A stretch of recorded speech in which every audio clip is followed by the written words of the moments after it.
आपकी dream car Mahindra की Scorpio हो या ना हो, आपको ये बात पता होनी चाहिए कि इस एक गाड़ी को बनाने के लिए आनंद महिंद्रा ने पूरी की पूरी कंपनी दांव पे लगा दी थी। ये बात 1997 की है, जब आनंद महिंद्रा ने अपने R&D हेड से पूछा कि अगर हमें बिल्कुल स्क्रैच से कोई गाड़ी बनानी होगी तो उसके R&D में कितना खर्चा आएगा। इस पर उन्हें पता चलता है कि ये कॉस्ट 600 करोड़ रुपए तक जा सकती है। लेकिन चिंता की बात ये थी कि उस समय महिंद्रा का एनुअल प्रॉफिट ही 250 करोड़ रुपए हुआ करता था। तो इसलिए एक एक्सपेरिमेंट के चक्कर में 2 साल से भी ज्यादा का प्रॉफिट लगा देना बहुत बड़ा रिस्क था। ये रिस्क इतना बड़ा था जिससे पूरी की पूरी कंपनी डूब सकती थी। लेकिन फिर भी आनंद महिंद्रा इस प्रोजेक्ट को हरी झंडी दिखा देते हैं और उसके बाद जो होता है वो किसी ने सोचा भी नहीं था। 5 साल की R&D और 550 करोड़ रुपए खर्च करने के बाद महिंद्रा की ये गाड़ी तैयार हो जाती है और मार्केट में आते ही धूम मचा देती है। वैसे अगर मैं आपसे पूछूं कि फॉर्च्यूनर, थार और स्कॉर्पियो में से आपकी ड्रीम कार कौन सी है, तो आप इनमें से किसका नाम लेंगे?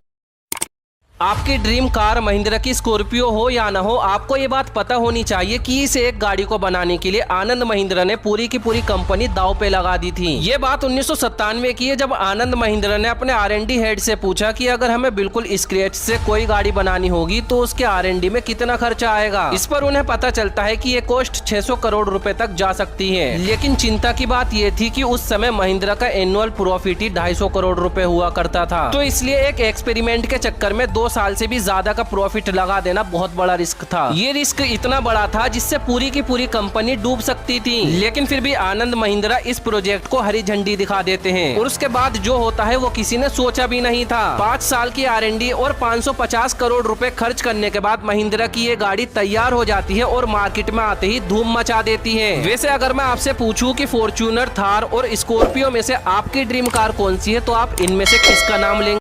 आपकी ड्रीम कार महिंद्रा की स्कॉर्पियो हो या ना हो, आपको ये बात पता होनी चाहिए कि इस एक गाड़ी को बनाने के लिए आनंद महिंद्रा ने पूरी की पूरी कंपनी दांव पे लगा दी थी। ये बात 1997 की है, जब आनंद महिंद्रा ने अपने R&D हेड से पूछा कि अगर हमें बिल्कुल स्क्रैच से कोई गाड़ी बनानी होगी तो उसके R&D में कितना खर्चा आएगा। इस पर उन्हें पता चलता है कि ये कॉस्ट 600 करोड़ रुपए तक जा सकती है। लेकिन चिंता की बात ये थी कि उस समय महिंद्रा का एनुअल प्रॉफिट ही 250 करोड़ रुपए हुआ करता था। तो इसलिए एक एक्सपेरिमेंट के चक्कर में 2 साल से भी ज्यादा का प्रॉफिट लगा देना बहुत बड़ा रिस्क था। ये रिस्क इतना बड़ा था जिससे पूरी की पूरी कंपनी डूब सकती थी। लेकिन फिर भी आनंद महिंद्रा इस प्रोजेक्ट को हरी झंडी दिखा देते हैं और उसके बाद जो होता है वो किसी ने सोचा भी नहीं था। 5 साल की R&D और 550 करोड़ रुपए खर्च करने के बाद महिंद्रा की ये गाड़ी तैयार हो जाती है और मार्केट में आते ही धूम मचा देती है। वैसे अगर मैं आपसे पूछूं कि फॉर्च्यूनर, थार और स्कॉर्पियो में से आपकी ड्रीम कार कौन सी है, तो आप इनमें से किसका नाम लेंगे?